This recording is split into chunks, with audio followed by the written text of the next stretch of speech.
Кешірім, бұл жан дүниеңіздегі дерттен жазатын ұлы емші. Оның құдіреті сондай күшті, ол біздің ішкі және сыртқы өмірімізді түбегейлі өзгерте алатын сиқырлы күш. Кешірім, бұл өзімізге деген көзқарасты, өмірге деген сүйіспеншілікті, айналаға деген махаббатты оятатын ұлы сезім. Кешірім, бұл жан дүниеңіздің тазалығы. Біз айналамыздағы адамдарды, қоғамды, туыстарымызды, тіпті ата-анамызды да кінәлап, айыптап, өсектеп ренжиміз. Ренжіген адамдарға айып тағып, олардың жазаланғанын қалап, оларды іштей жек көріп жүреміз.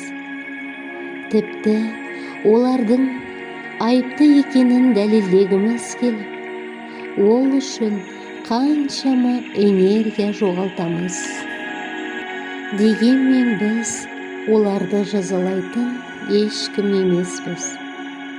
Осының бәрі түп санадағы бала күннен жиналып келе жатырған өкпе, реніш, ыза, арқаңыздағы арқалап келе жатырған, еңсеңізді басып, мойныңызға отырып алған ауыр жүк екенін байқамаймыз.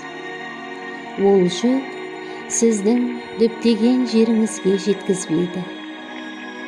Мәселен, өз өміріңізді өзгертіп, жақсы өмір сүруге, бизнес бастауда, отбасында тыныштықтың орнауына, берекелі ақшаның келуіне үлкен кедергі.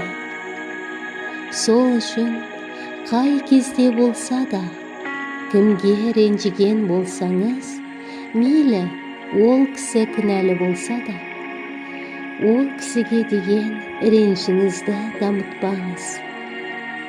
Оны кешіре біліңіз. Іштей ойланып, ең бірінші ол адамның сізге жасаған жақсылықтарын көз алдыңызға елестетіңіз.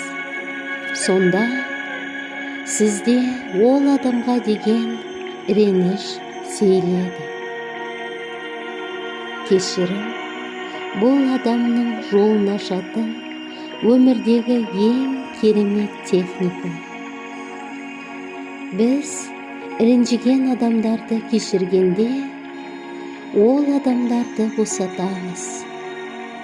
Ал егер де олардан кешірім сұрағанда, өзіміз мойнымыздағы ауыр жүктен арылғандай жеңілдеп, тұтқыннан босанғандай сезімде боламыз. Бұл біздің бала кезден келе жатырған өкпе, реніштен құтылып, түп санамыздың тазалануы. Бұл біздің жетістікке жетудегі ең маңызды рухани қадам. Сіз кешірген адам сізді кешірсе де, кешірмесе де, сізге деген көзқарасы өзгермесе де, ол үшін шаршамаңыз. Ең бастысы, өз ойыңызды өзгертіп, түп санаңызды жаман ойдан тазалау. Бір сәт өзіңізге уақыт бөліп қараңызшы. Осы кезге дейін кімге ауыр сөз айтып, кімді ренжіттіңіз? Кімге қиындық туғыздыңыз? Әрине, ол біздің әке-шешеміз, туыстарымыз, жақындарымыз, тіпті танымайтын адам болуы да мүмкін. Енді бойымыздағы реніштен құтылу үшін кешірім медитациясын бастаймыз.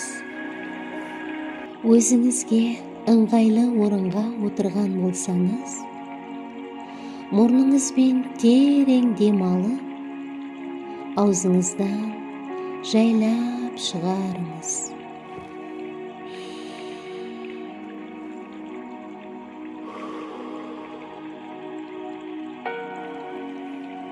Тағы да қайталаңыз.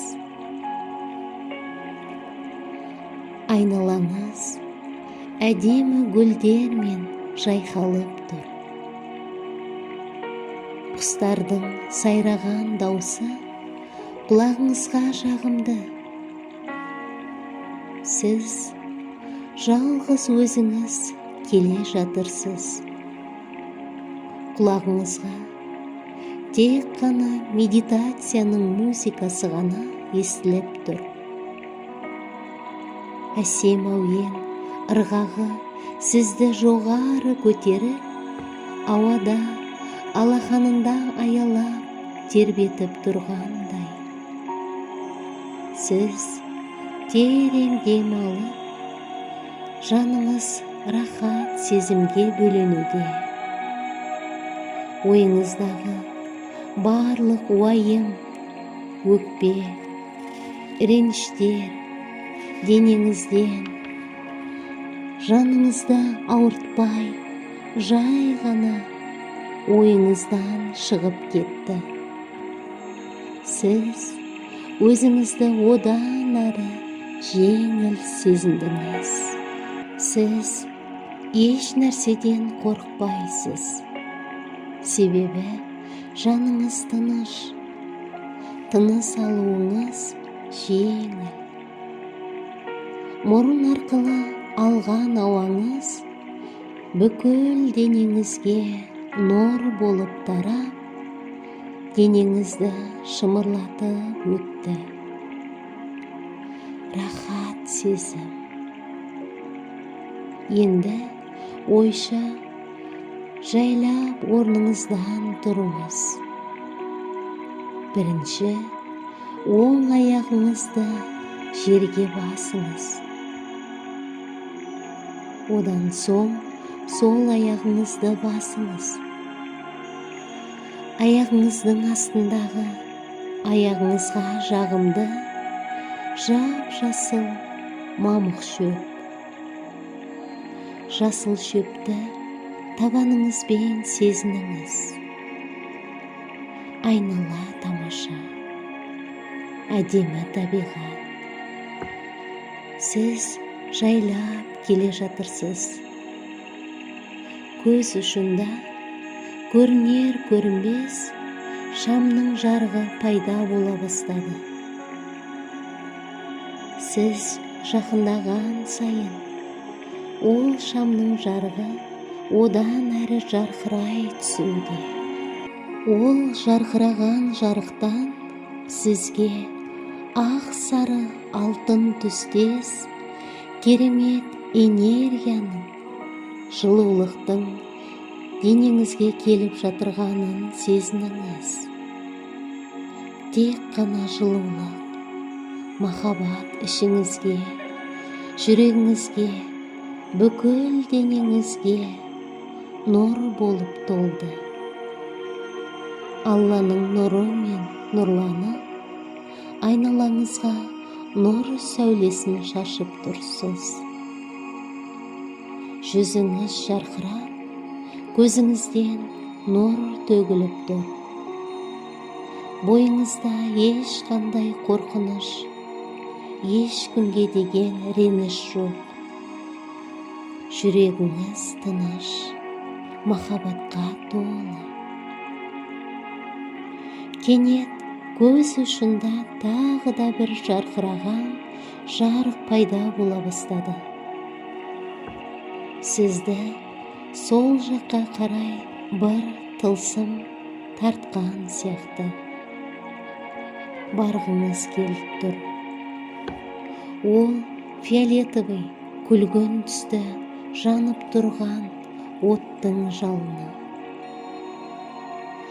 Сіз жанып тұрған оттың жанына жақын келдіңіз. Қасында бір адамның тұрғанын көрдіңіз.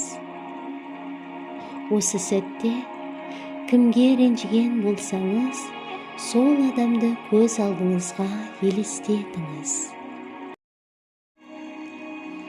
Ол адам бір кездері сізге ауыр сөз айтып, жүрегіңізді жаралаған, сіздің көңіліңізді қалдырған, сізді ренжіткен адам. Бәлкім ол сізге қастық немесе сатқындық жасаған шығар. Міне, ол адам сіздің алдыңызда еңсесін төмен түсіріп, екі көзін оттан алар емес. Ол адам өзінің сізге жасаған қиянатына өкініп тұрғаны көзінен көрініп тұр.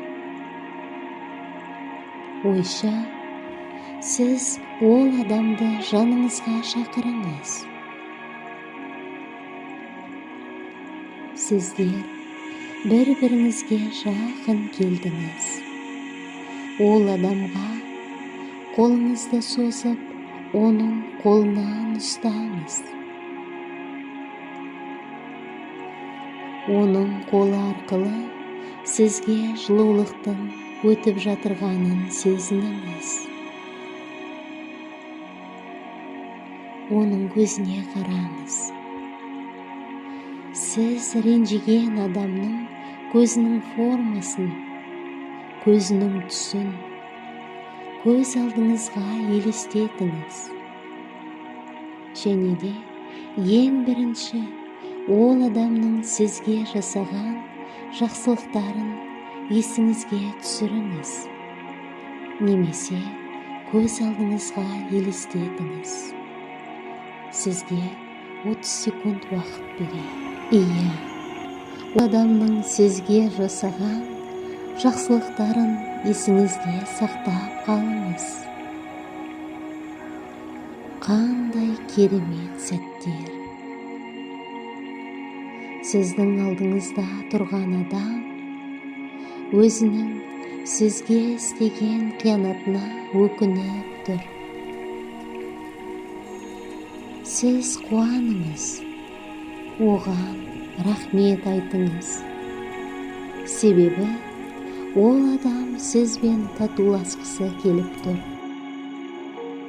Ол адам сізден кешірім сұрап, араларыңыздағы өкпе реніштен бір жолата құтылғысы келеді. Сіздің жүрегіңіздегі көптен бері келе жатырған, жүрегіңізді ауыртып, жаныңызға батқан реніштен сізді босатқысы келеді. Енді ойша ол адамға мұрша беріңіз. Ол да өзінің ішіндегі сізге дегенін ақтарып салсын.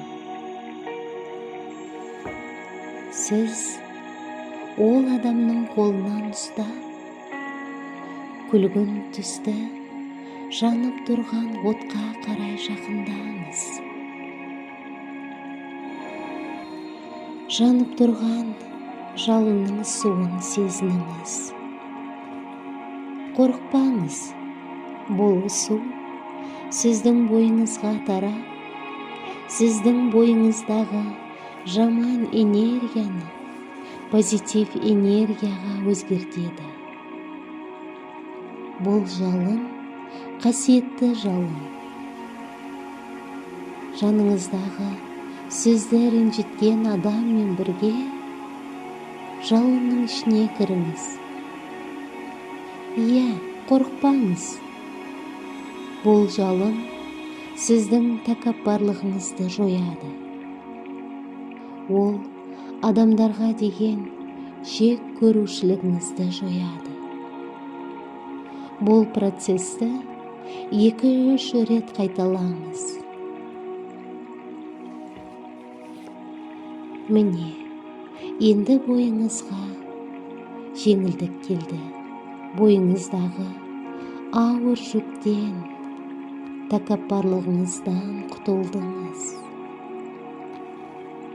Өзіңізді жеңіл сезініңіз. Терең дем алыңыз. Ол адамға мен сізді кешірдім.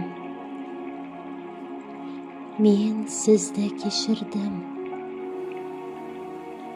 Мен сізді кешірдім деп айтыңыз. Сіз де мені кешіріңіз. Мен сізді кешірдім. Міне, енді сіз Алланың нұры мен нұрланып потокқа кірдіңіз. Денеңізге жағымды жылулықты сезініңіз. Айналаға қараңыз. Сіздің айналаңызда ақ періштелер сізді қолпаштап, дұрыс қадам жасағаныңызға, нәпсіңізді жеңгеніңізге қуанып жатыр. Айнала нұрланып, жап-жарық бола түсуде. Құстардың даусын, судың ақсын естіңіз. Гүлдердің әсем иісін иіскеңіз. Иә, бұрында дауыс естіп, иіс сезініп жүрдіңіз. Бірақ бұл басқаша.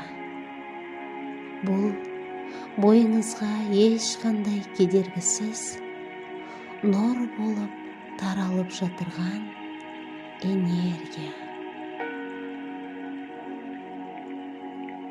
Енді жайлап мұрныңызбен терең дем алып, аузыңыздан шығарыңыз.